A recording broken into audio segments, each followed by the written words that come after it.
Hi friends, എല്ലാവർക്കും പുതിയൊരു വീഡിയോയിലേക്ക് സ്വാഗതം. ഇന്ന് ഞാൻ വന്നിരിക്കുന്നത് മുട്ടയൊന്നും ചേർക്കാതെയുള്ള എഗ്ലെസ് പ്ലം കേക്കിൻ്റെ റെസിപ്പിയുമായിട്ടാണ്. കേക്കൊക്കെ കഴിക്കാൻ കൊതിയുള്ള ഒത്തിരി വെജിറ്റേറിയൻസ് ഉണ്ടാകുമല്ലോ. ക്രിസ്മസ് ആയിട്ട് അവർക്കൊക്കെ ഒരു കേക്ക് ഉണ്ടാക്കി നോക്കണ്ടേ. മുട്ടയൊന്നും ചേർത്തിട്ടില്ലെങ്കിലും നല്ല സോഫ്റ്റും ടേസ്റ്റിയുമായിട്ടുള്ള കേക്കാണിത്. നമുക്ക് ഒട്ടും വൈകാതെ തന്നെ റെസിപ്പിയിലോട്ട് പോവാം. നമുക്ക് ആദ്യമായി പ്ലം കേക്കിന് ആവശ്യമായ ഡ്രൈ ഫ്രൂട്ട്സ് മിക്സ് ആക്കി എടുക്കാം. ഇതിനായി ഞാനൊരു 5 ടേബിൾ സ്പൂൺ ഉണക്കമുന്തിരിയാണ് എടുത്തിട്ടുള്ളത്. ഇതൊരു 1/3 കപ്പ് ഉണ്ടാവും. കിസ്മിസ് ഞാൻ നടുമുറിച്ചാണ് ഇട്ട് കൊടുത്തിട്ടുള്ളത്. ഇതിൻ്റെ കൂടെ ഇതേ അളവിൽ ടൂട്ടി ഫ്രൂട്ടിയും ഈത്തപ്പഴം കുരുകളഞ്ഞ് ചെറുതായിട്ട് മുറിച്ചെടുത്തതും ചേർത്ത് കൊടുക്കാം. ഇത്രയും ആയി കഴിഞ്ഞാൽ പിന്നീട് ഞാൻ എടുത്തിട്ടുള്ളത് ഒരു 1/2 കപ്പ് ഓറഞ്ച് ജ്യൂസാണ്. ഇതിലോട്ട് ഒഴിച്ചു കൊടുക്കാം. ഇതൊരു 2 ഓറഞ്ച് കൈകൊണ്ട് പിഴിഞ്ഞെടുത്തിട്ടുള്ളതാണ്. മിക്സിയിലിട്ട് അരയ്ക്കരുത്, കൈകൊണ്ട് പിഴിഞ്ഞതിൻ്റെ ജ്യൂസ് എടുത്താൽ മതി. അതുപോലെ തന്നെ ഡ്രൈ ഫ്രൂട്ട്സ് നിങ്ങൾക്ക് ഇഷ്ടമുള്ളത് വേണമെങ്കിൽ ഇനി ചേർത്ത് കൊടുക്കാം. ഞാൻ എല്ലാവർക്കും അവൈലബിൾ ആയിട്ടുള്ള ഡ്രൈ ഫ്രൂട്ട്സാണ് എടുത്തിട്ടുള്ളത്. ഇത് കുറഞ്ഞത് 1 മണിക്കൂറെങ്കിലും ഈ ഓറഞ്ച് ജ്യൂസിൽ സോക്ക് ചെയ്യാൻ വേണ്ടിയിട്ട് വെക്കാം. നമുക്ക് ഇതുപോലെ സോക്ക് ചെയ്യാതെയും പ്ലം കേക്ക് ഉണ്ടാക്കിയെടുക്കാം കേട്ടോ. അതിൻ്റെ റെസിപ്പി ഞാൻ മുന്നത്തെ വീഡിയോയിൽ ഇട്ടിട്ടുണ്ട്. എല്ലാവരും ഒന്ന് കണ്ടു നോക്കണേ. ഇതിന് നമുക്ക് ഒരു സൈഡിലോട്ട് മാറ്റി വയ്ക്കാം. ഇത് സോക്കാവുന്ന സമയം കൊണ്ട് മറ്റുള്ള സാധനങ്ങൾ റെഡിയാക്കി എടുക്കാം. അടുത്തതായി കുറച്ച് ഷുഗർ ഒന്ന് കാരമലൈസ് ചെയ്തെടുക്കണം. അതിനായി ഒരു അലുമിനിയം പാത്രത്തിലോട്ട് 1/4 കപ്പ് പഞ്ചസാര ചേർത്ത് കൊടുക്കാം. അലുമിനിയം പാത്രമാണെങ്കിൽ പെട്ടെന്ന് കാരമലൈസ് ആയി കിട്ടും. ഫ്ലെയിം എപ്പോഴും മീഡിയത്തിൽ വെച്ച് കൊടുക്കണേ. ഷുഗർ മെൽറ്റായി തുടങ്ങുമ്പോൾ ഇതുപോലെ എല്ലാ ഭാഗവും ഒന്ന് ഇളക്കി കൊടുക്കുക. എല്ലാ ഭാഗവും ഒരുപോലെ മെൽറ്റായി കിട്ടുന്നതിനാണ് ഇങ്ങനെ ചെയ്യുന്നത്. വീഡിയോ കണ്ടുകൊണ്ടിരിക്കുന്നവരിൽ ചാനൽ സബ്സ്ക്രൈബ് ചെയ്യാതെ കാണുന്നവരുണ്ടെങ്കിൽ ഒന്ന് സബ്സ്ക്രൈബ് ചെയ്തേക്കണേ. കൂടാതെ ബെല്ലൈക്കൺ എനേബിൾ ചെയ്ത് അതിലെ ഓൾ എന്ന ഓപ്ഷൻ സെലക്ട് ചെയ്താൽ ഞാനിടുന്ന എല്ലാ വീഡിയോയുടെയും നോട്ടിഫിക്കേഷൻ നിങ്ങൾക്ക് ലഭിക്കുന്നതായിരിക്കും. ഷുഗർ എല്ലാം മെൽറ്റായി നല്ല ബ്രൗൺ കളറായി വരുന്നത് വരെ നമുക്ക് കാരമലൈസ് ചെയ്തെടുക്കണം. ഇതാണ് കേക്കിന് ആ ബ്രൗൺ കളർ കൊടുക്കുന്നത്. എന്ന് വെച്ച് ഷുഗർ കരിഞ്ഞു പോകാൻ പാടില്ല. കരിഞ്ഞു പോയി കഴിഞ്ഞാൽ കേക്കിന് ആ കയ്പ്പ് രസം വരും. ഷുഗർ ഇതുപോലെ മെൽറ്റായി കുറച്ച് കഴിയുമ്പോൾ ഒന്ന് പതഞ്ഞ് വരാൻ തുടങ്ങും. അതാണ് കറക്റ്റ് പരുവം. ഷുഗർ തിളച്ച് വരാൻ തുടങ്ങിയിട്ടുണ്ട്. ഇനി നമുക്ക് ഒരു 1/4 കപ്പ് തിളച്ച വെള്ളം ചേർത്ത് കൊടുത്ത് ഇത് രണ്ടും കൂടി ഒന്ന് തിളച്ച് വന്ന ശേഷം ഫ്ലെയിം ഓഫ് ചെയ്ത് തണുക്കാനായി മാറ്റി വയ്ക്കാം. നിങ്ങൾക്ക് ഇതിലോട്ട് നോർമൽ വെള്ളവും ചേർക്കാം കേട്ടോ. പക്ഷേ പച്ചവെള്ളം ചേർത്ത് കഴിഞ്ഞാൽ ഇത് മേലോട്ട് തെറിക്കാൻ ചാൻസ് ഉണ്ട്. അപ്പോൾ ശ്രദ്ധിച്ച് ഒഴിച്ചു കൊടുക്കുക. നമ്മുടെ ഷുഗർ സിറപ്പ് നന്നായി തിളച്ച് വന്നിട്ടുണ്ട്. നമുക്കിനി ഫ്ലെയിം ഓഫ് ചെയ്ത് തണുക്കാനായി മാറ്റി വയ്ക്കാം. ഇപ്പോൾ ഏകദേശം ഒരു മണിക്കൂറായി കാണും. നമ്മുടെ ഡ്രൈ ഫ്രൂട്ട്സ് എല്ലാം നല്ല കുതിർന്ന് വന്നിട്ടുണ്ട്. നമുക്കിതൊന്ന് അരിച്ച് മാറ്റി വയ്ക്കാം. ഇനി ഇതിലോട്ടുള്ള ഡ്രൈ ഇൻഗ്രീഡിയൻസ് മിക്സ് ചെയ്ത് എടുക്കുന്നതിനായി ഒരു അരിപ്പയിലോട്ട് 1 കപ്പ് മൈദ ചേർത്ത് കൊടുക്കാം. ഇതിലോട്ട് 1 teaspoon baking powder, 1/2 teaspoon baking soda, ഒരു പിഞ്ച് ഉപ്പ് ഇവ ചേർത്ത് കൊടുത്ത് ഒന്ന് അരിച്ചെടുക്കാം. കൂടെ ഒരു 1/4 കപ്പ് പഞ്ചസാര, ഒരു 6 ഗ്രാമ്പുവും കൂടി ചേർത്ത് പൊടിച്ചെടുത്തതും ചേർക്കണേ. ഞാനിത് ചെറിയ അരിപ്പ ആയതുകൊണ്ട് കുറച്ച് കഴിഞ്ഞാണ് ഇട്ട് കൊടുക്കുന്നത്. നിങ്ങൾക്കിതെല്ലാം ഒരുമിച്ച് ചേർത്ത് ഒരു 2-3 തവണ നന്നായിട്ട് അരിച്ചെടുക്കണം. ഇങ്ങനെ 2-3 പ്രാവശ്യം നന്നായി അരിച്ചെടുക്കുന്നത് ഈ ഡ്രൈ ഇൻഗ്രീഡിയൻസ് ഒക്കെ ഒന്ന് മിക്സായി കിട്ടാൻ വേണ്ടിയിട്ടാണ്. ഈ സ്റ്റെപ്പ് ഒരിക്കലും സ്കിപ്പ് ചെയ്യരുത്. ഞാൻ ഈ ഡ്രൈ ഇൻഗ്രീഡിയൻസ് നന്നായി മിക്സ് ചെയ്തെടുത്തിട്ടുണ്ട്. ഇനി ഇതൊരു സൈഡിലോട്ട് മാറ്റി വയ്ക്കാം. ഇനി ഒരു 1/2 കപ്പ് തൈര് ഒരു ബൗളിലോട്ട് ഇട്ട് കൊടുത്ത് ഒന്ന് മിക്സ് ചെയ്ത് സ്മൂത്താക്കി എടുക്കാം.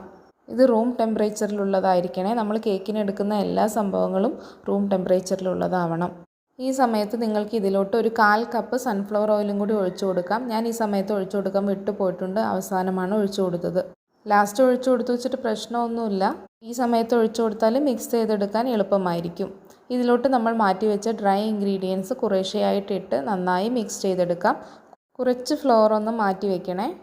ഇനി ഇത് നന്നായി ഒന്ന് മിക്സ് ചെയ്തെടുക്കാം. നിങ്ങൾക്ക് ഈ റെസിപ്പിയും എഗ്ഗ് ചേർത്തുണ്ടാക്കാവുന്നതാണ്. അങ്ങനെയാണെങ്കിൽ തൈരിന് പകരം ഒരു 2 കോഴിമുട്ടയും അതിലോട്ട് ഒരു 1/2 ടീസ്പൂൺ വാനില എസൻസും ചേർത്തൊന്ന് മിക്സ് ചെയ്ത് ഇതേ പ്രൊസീജിയർ ചെയ്താൽ മതി.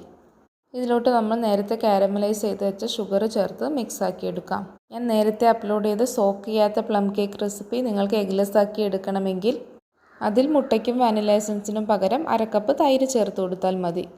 2 കേക്കും നല്ല ടേസ്റ്റിയാണ്.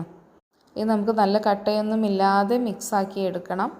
ഇപ്പോൾ നമുക്ക് നല്ല സ്മൂത്ത് ബാറ്ററായിട്ട് കിട്ടിയിട്ടുണ്ട്. നമ്മൾ നേരത്തെ കുറച്ച് ഫ്ലോർ മാറ്റി വെച്ചില്ലേ, അതിലോട്ട് നമ്മൾ നേരത്തെ സോക്ക് ചെയ്ത് ഡ്രൈ ചെയ്ത് വെച്ച ഡ്രൈ ഫ്രൂട്ട്സ് ചേർത്ത് കൊടുക്കാം. കൂടെ ഞാൻ കുറച്ച് കാഷ്യൂനട്ടും ബദാമും ഒന്ന് പൊടിച്ചെടുത്തിട്ടുണ്ട്, അതും ഇതിലോട്ട് ചേർത്ത് കൊടുക്കാം. നിങ്ങൾക്ക് ഇഷ്ടമുള്ള നട്ട്സ് എടുക്കാവുന്നതാണ് കേട്ടോ. ഇനി ഇതൊന്ന് നന്നായി മിക്സ് ചെയ്തെടുക്കാം. ഇത് കേക്കിൻ്റെ ബാറ്ററിലോട്ട് ഒഴിച്ചു കൊടുക്കാനുള്ളതാണ്. ഇത് ഡയറക്റ്റ് കേക്കിൻ്റെ ബാറ്ററിലോട്ട് ഇടാത്തത്. അങ്ങനെ ചെയ്ത് കഴിഞ്ഞാൽ ഈ ഡ്രൈ ഫ്രൂട്ട്സ് എല്ലാം കേക്കിൻ്റെ അടിഭാഗത്തേക്ക് പോയിട്ട് സെറ്റിലായി കിടക്കും. ഇങ്ങനെ ഫ്ലോറിൽ മിക്സ് ചെയ്തിട്ട് കൊടുത്തു കഴിഞ്ഞാൽ എല്ലാ ഭാഗത്തും ഒരുപോലെ ഉണ്ടാവും. അതുകൊണ്ട് ഡ്രൈ ഫ്രൂട്ട്സ് എല്ലാം ഇതുപോലെ ഫ്ലോറിൽ മിക്സ് ചെയ്തിട്ട് ഇട്ട് കൊടുക്കണേ. നിങ്ങൾക്ക് വേണമെങ്കിൽ ഈ ഫ്ലോറിൽ മിക്സ് ചെയ്യുന്നതിന് മുന്നേ കുറച്ച് ഡ്രൈ ഫ്രൂട്ട്സ് ഗാർണിഷിങ്ങിനായി മാറ്റി വയ്ക്കാം. ഞാൻ സ്ക്വയർ ടൈപ്പ് ട്രേ ഉപയോഗിച്ച് സ്ലൈസ് കേക്കാണ് ഉണ്ടാക്കിയെടുക്കുന്നത്, അതുകൊണ്ടാണ് മാറ്റി വയ്ക്കാഞ്ഞത്. ഏത് ട്രേയിൽ വേണമെങ്കിലും കേക്ക് ഉണ്ടാക്കിയെടുക്കാം. നിങ്ങൾക്ക് അലൂമിനിയം ട്രേ വേണമെങ്കിലും ഉപയോഗിക്കാം. 7 ഇഞ്ചിൻ്റെ റൗണ്ട് ട്രേക്കും ഇതേ അളവ് കേക്ക് മിക്സ് പെർഫെക്റ്റ് ആണ്. നമുക്കിനി ഈ ബാറ്ററിലോട്ട് നമ്മൾ മിക്സ് ചെയ്ത ഡ്രൈ ഫ്രൂട്ട്സ് ചേർത്ത് കൊടുത്ത് നന്നായി ഇളക്കിയെടുക്കാം. ഇതൊന്ന് ഈ ബാറ്ററിൽ നന്നായി മിക്സായി കിട്ടണേ. നിങ്ങൾക്കിതിനായി വിസ്കോ സ്പാച്ചുലയോ എന്ത് വേണമെങ്കിലും ഉപയോഗിക്കാം. ഡ്രൈ ഫ്രൂട്ട്സ് ഉള്ളതുകൊണ്ട് വിസ്ക് കൊണ്ട് ഇളക്കി എടുക്കുന്നതാണ് കൂടുതൽ എളുപ്പം. ബാറ്റർ നന്നായിട്ട് മിക്സ് ചെയ്ത് കിട്ടിയിട്ടുണ്ട്. ഞാൻ ഈ സമയത്താണ് സൺഫ്ലവർ ഓയിൽ ചേർത്ത് കൊടുത്തത് കേട്ടോ. ഇങ്ങനെയാകുമ്പോൾ വീണ്ടും ഒന്നുകൂടി ഒന്ന് മിക്സ് ചെയ്ത് എടുക്കേണ്ടി വരും.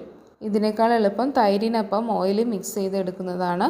ഞാനപ്പോൾ ഓയിൽ ചേർക്കാൻ മറന്നു പോയതുകൊണ്ടാണ് ഇപ്പോഴും ഇങ്ങനെ ചെയ്യുന്നത്. ഇനി ഇത് നമുക്ക് നന്നായി ഒന്ന് മിക്സ് ചെയ്തെടുക്കാം.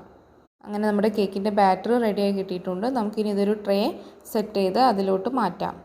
ഞാൻ നേരത്തെ പറഞ്ഞ പോലെ ഇതുപോലെ ചതുരത്തിലുള്ള ട്രേ ആണ് യൂസ് ചെയ്യുന്നത്. ഇതിന് മുകളിലായി കുറച്ച് ഓയിൽ സ്പ്രെഡ് ചെയ്ത് കൊടുക്കാം. ഇനി ഒരു പീസ് ബട്ടർ പേപ്പറും കൂടി വെച്ച് കൊടുത്ത് അതിന് മുകളിലും ഓയിൽ സ്പ്രെഡ് ചെയ്യാം.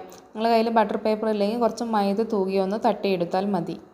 ട്രേ സെറ്റ് ചെയ്തെടുത്തിട്ടുണ്ട്. ഇനി ഇതിലോട്ട് നമ്മുടെ ബാറ്റർ ഒഴിച്ചു കൊടുക്കാം. ഇനി ഇത് നമ്മൾ നന്നായി ടാപ്പ് ചെയ്ത് 5 മിനിറ്റ് ഹൈ ഫ്ലെയിമിൽ പ്രീഹീറ്റ് വെച്ച ഓവൻ സെറ്റപ്പിലോട്ട് വെച്ച് കൊടുക്കാം. നിങ്ങൾ നോർമൽ കേക്ക് ട്രേയിലാണ് ഉണ്ടാക്കിയെടുക്കുന്നതെങ്കിൽ ഡ്രൈ ഫ്രൂട്ട്സ് കൊണ്ട് ഈ സമയത്ത് ഗാർണിഷ് ചെയ്ത് കൊടുക്കാം, ടാപ്പ് ചെയ്ത ശേഷം. ഇനി നമുക്കിത് ഓവനിലോട്ട് മാറ്റാം. ഓവൻ സെറ്റപ്പ് റെഡിയാക്കുന്നതിനായി ഇതുപോലെ ഒരു അലൂമിനിയം പാത്രത്തിൽ ഒരു സ്റ്റാൻഡ് വെച്ച് കൊടുത്ത് 5 മിനിറ്റ് പ്രീഹീറ്റ് ചെയ്തെടുത്താൽ മതി. ഇതിലോട്ട് നമ്മുടെ കേക്ക് ട്രേ ഇനി ഇറക്കി വയ്ക്കാം. സൂക്ഷിച്ച് കൈ പൊള്ളാതെ ഇറക്കി വയ്ക്കണേ.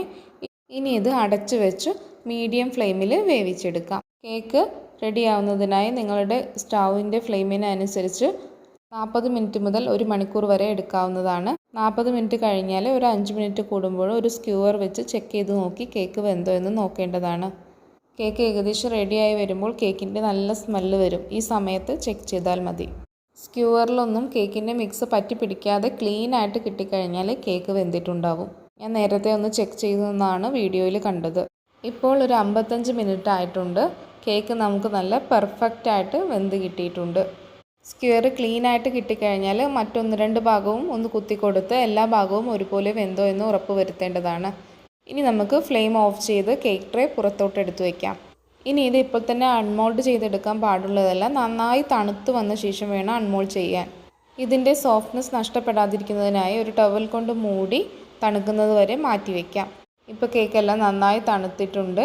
ഇനി നമുക്കിത് അൺമോൾഡ് ചെയ്യാം. കേക്ക് പെട്ടെന്ന് അൺമോൾഡ് ചെയ്ത് കിട്ടുന്നതിനായി ഒരു കത്തി ഉപയോഗിച്ച് മെല്ലെ ഇതിൻ്റെ സൈഡിലൂടെ ഒന്ന് ചുറ്റിച്ചു കൊടുക്കാം. ഇനി ഒന്ന് തട്ടി കൊടുത്താൽ തന്നെ നമുക്ക് കേക്ക് പെർഫെക്റ്റായിട്ട് കിട്ടിക്കോളും. കണ്ടില്ലേ, ഒട്ടും കരിയാതെയോ അടുക്കി പിടിക്കാതെയോ നമ്മുടെ കേക്ക് റെഡിയായിട്ട് കിട്ടിയിട്ടുണ്ട്. നമുക്ക് ഈ ബട്ടർ പേപ്പർ മെല്ലെ റിമൂവ് ചെയ്ത് കൊടുക്കാം. കേക്ക് നല്ല സൂപ്പറായിട്ട് വന്നിട്ടുണ്ട്. നല്ല സോഫ്റ്റ് കേക്കാണിത്.